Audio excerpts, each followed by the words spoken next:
નમસ્કાર, આપ જોઈ રહ્યા છો નેશન પ્લસ ન્યૂઝ. હું છું આપની સાથે હિરલ પંડ્યા. છોટાઉદેપુર જિલ્લા વહીવટી તંત્ર દ્વારા શરૂ કરાયેલા જન સંવાદથી જન વિકાસ અભિયાનને વધુ વેગવંતુ અને સફળ બનાવવા માટે આજે એક મહત્વપૂર્ણ બેઠકનું આયોજન કરવામાં આવ્યું હતું.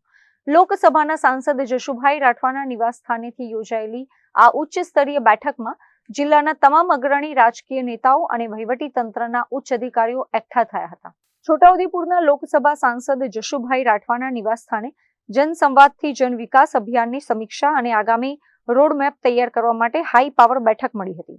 આ બેઠકમાં લોકસભાના સાંસદ જશુ રાઠવા ઉપરાંત રાજ્યસભાના સાંસદ મુકેશ રાઠવા, ધારાસભ્ય અભયસિંહ તડવી, ધારાસભ્ય જયંતિ રાઠવા તેમજ જિલ્લા કલેક્ટર ગાર્ગી જૈન ખાસ ઉપસ્થિત રહ્યા હતા. બેઠકમાં નેતાઓ અને અધિકારીઓ વચ્ચે જિલ્લાના વિકાસ કાર્યોને લઈને વિસ્તૃત વિચાર વિમર્શ કરવામાં આવ્યો હતો. બેઠક દરમિયાન અભિયાન અંતર્ગત જિલ્લાના અંતરિયાળ ગામોની મુલાકાત વેળાએ સ્થાનિક લોકો દ્વારા રજૂ કરવામાં આવેલી પાણી, રસ્તા અને આરોગ્ય જેવી પ્રાથમિક સમસ્યાઓ પર ગંભીરતાથી ચર્ચા કરવામાં આવી હતી.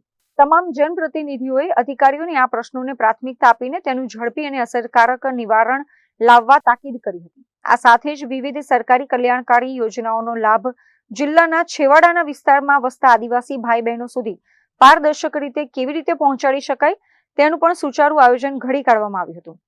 છોટાઉદેપુર જિલ્લાના સર્વાંગી વિકાસ માટે વહીવટી તંત્ર અને ચૂંટાયેલા પાંખના સભ્યો વચ્ચેનું આ સંકલન આગામી દિવસોમાં પ્રજા માટે આશીર્વાદરૂપ સાબિત થશે તેવો આશાવાદ નેતાઓએ વ્યક્ત કર્યો છે. છોટાઉદેપુર જિલ્લાના વહીવટી તંત્ર દ્વારા જન સંવાદથી જન વિકાસ અંગેના ગામડામાં જઈને જે કાર્યક્રમો કરવામાં આવે એ અંગે સંવાદ કરવામાં આવ્યો.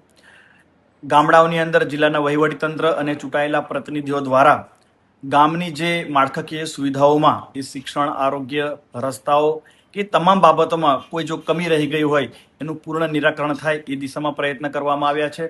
વિશેષતઃ કવાંટ, છોટાઉદેપુર અને નસવાડીના જે ડુંગર વિસ્તાર છે અને જ્યાં પાણીની પ્રશ્નો હોય કે જે શિક્ષણના અંદર જે ઓરડાના પ્રશ્નો હોય, આંગણવાડીના હોય, એમાં કોઈ ક્ષતિ રહી ગઈ હોય એમાં સંપૂર્ણ ધ્યાન રાખીને એનું નિરાકરણની દિશામાં આજે ચર્ચા કરવામાં આવી.